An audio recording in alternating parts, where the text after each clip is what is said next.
यहाँ पर जब आपको तमाम अधिकारी चेताते हैं तो कांग्रेस का चेताना आपको क्यों बुरा लग जाता है? देखिए, जो सवाल आज उठाया गया, आपने सही सवाल पूछा। देखिए, मुझे लगता है पूजा जी, जब देश सब इकट्ठा होकर हम लड़ने की बात कर रहे हैं, जब ऑल पार्टी मीटिंग हुई तब सबने कहा कि नहीं, हम सरकार के साथ में खड़े हैं। सबकी नीयत अगर साफ है, सबकी नीयत एक है, तो फिर ये विरोधाभास क्यों? इनके जो अध्यक्ष उन्होंने सवाल उठाया, मैं उसका जवाब दे दूं। ये है 16 तारीख का न्यूज है, PM Modi's visit to Jammu Kashmir postpone amidst weather concerns.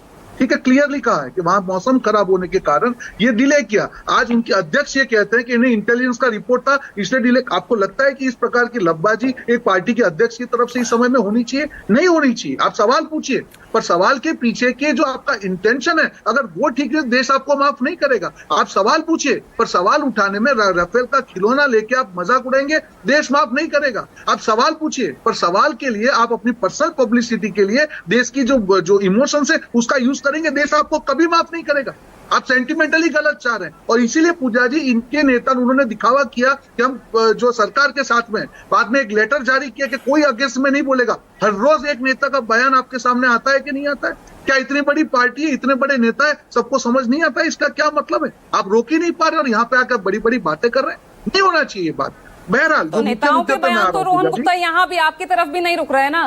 Nitish Rane का बयान आज भी याद है और आपको भी याद होगा। हिंदू मुसलमान, बाजार में दुकानदार करने जा रहे हो तो पूछो कौन हिंदू है कौन मुसलमान, हनुमान चालीसा पढ़ाओ। ये मुद्दा, तो कंट्रोल तो दोनों तरफ ही नहीं दिखा ना अपने नेताओं पर। पूजा जी सुन लीजिए पूरे, मैं हमेशा ये कहता हूँ, कभी भी इस प्रकार की बयानबाजी किसी भी पार्टी के किसी की नेता, मैं उसको कभी भी सराहता नहीं। पर ये मुद्दा इतना गंभीर है कि यहाँ पे हम अफोर्ड नहीं कर सकते हैं, क्योंकि इनके बयान, इनके नेता आज पाकिस्तान की चैनल पे स्टार प्रचारक बन गए। एक एक नेता का बयान पाकिस्तान दुरुपयोग कर रहा है। क्या आपको लगता है ये सही बात है? अजय राय का बयान पूरी पाकिस्तान चैनल ने वहां पे चला है।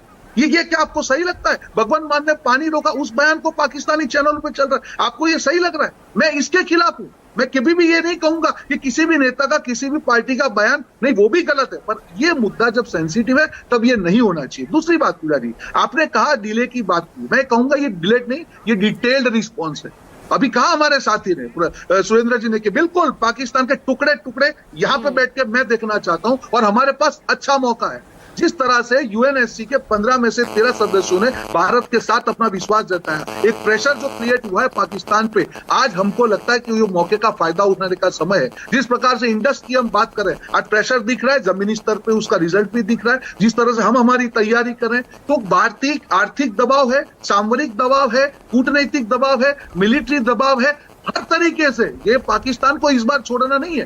दिस टाइम हमको सिर्फ सुई मारने से काम नहीं होगा, इस बार सर्जरी करने की जरूरत है। पूजा जी, आंख साथ पूछते इनकी हमारे सामने आंख उठा के नहीं देखनी चाहिए, इस प्रकार का रिस्पॉन्स हमको देना है। और इसीलिए जिस मैच्योरिटी से भारत की सरकार, और मैं सबको ओवरऑल धन्यवाद देना चाहूंगा, 5-7 जो लफबाजी करने वाले नेताओं को छोड़ के जो सेना के मनोबल पे सवाल उठाते हैं, मजाक की बात नहीं है पूजा जी, शर्म आनी चाहिए उन नेताओं को जो खिलौना लेके बैठते हैं। अब क्या सवाल उठा रहे, पक्ष के हो या विपक्ष के हो, इस वक्त इस तरह की बयानबाजी से सबको बचना चाहिए और अगर कोई ऐसा कर रहा है तो उनके प्रमुखों को उनको रोकना भी चाहिए। यहाँ विशंबर जी, अब मैं आपसे समझना चाह रही हूँ, क्योंकि मॉक ड्रिल इस वक्त सिर्फ सुगबुगाहट और हलचल, कोई अगर बाहर बात कर रहा है तो मॉक ड्रिल को लेकर कर रहा है। 5 सेकंड का मौका दे दीजिए। सुरेंद्र जी, आ रही हूँ ना, आ रही हूँ, वापस आ रही हूँ आपके पास। तो विशंबर जी, जरा थोड़ा सा समझाइए, मुझे 7:45 पे जाना होगा। मुझे लगता है कि आपने भी 1971 में एक्सपीरियंस तो किया होगा, या आपने तो देखा ही होगा कि किस तरह से की जाती है, क्या होता है उस वक्त, और एक आम नागरिक को आप किस तरह से समझाएंगे कल की वो सिचुएशन, कल क्या होने वाला?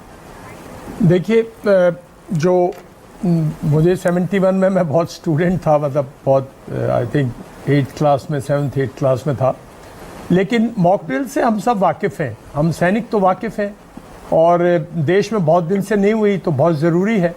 मॉक ड्रिल में 3-4 चीज़ें बहुत ज़रूरी हैं। एक तो क्या है कि जो बड़े शहर हैं उनमें पाकिस्तान के टारगेट तो बड़े शहर होंगे, उनके हवाई अटैक्स के, उनके देखिए मिसाइल तो जहां फिक्स कर दी वहां जाएगी, लेकिन जो एयर अटैक्स हैं और अगर एयर वायलेशन होती है तो पाकिस्तान की जो जहां पे मतलब रात के टाइम पे जैसे ही सायरन बजता है सबसे पहले लाइट्स ऑफ कर दी जाए, तो मतलब आप उसको स्पेसिफिक टारगेट उसको समझ में नहीं आएगा। अगर मान लो थोड़ा सा भी उसका ग्रेड या उसके मिसाइल, जिस तरह से आजकल की मिसाइल वैसे तो सब ऑटोमेटिक हैं, लॉक ऑन है टाइप, लेकिन फिर भी उसके बावजूद वो एक हिफाजत है। दूसरा, अपनी हिफाजत, पड़ोसी की हिफाजत, उसके लिए आप खुले में हैं, विसल बजी, तो कहीं अगर मान लो कोई भी एयर अटैक आता है तो अगर आप पे डैमेज हो सकती है, बिल्डिंग डैमेज हो सकती है, ह्यूमन डैमेज हो सकता है, तो आपको ग्राउंड पे जाना है, आपको शेल्टर में जाना है। जैसे मैंने पहले भी कहा, जैसे रशिया सेकेंड वर्ल्ड वॉर में उनके यहाँ 1931 से उनका बना हुआ था मेट्रो सिस्टम मॉस्को का, तो सब मेट्रो सिस्टम में घुस जाते थे। हमारे यहाँ बहुत ऐसे हैं, कई मेट्रोज हैं, कहीं घरों में भी कई बेसमेंट्स हैं। तो आप प्रोटेक्शन में जाइए और स्प्रेड कर जाइए, एक ग्रुप में मत रहिए। और अगर आप किसी किस्म की लाइट ऑन करते हैं तो फिर दूर से दिखती है, आसमान से दिखती है। तीसरा, आप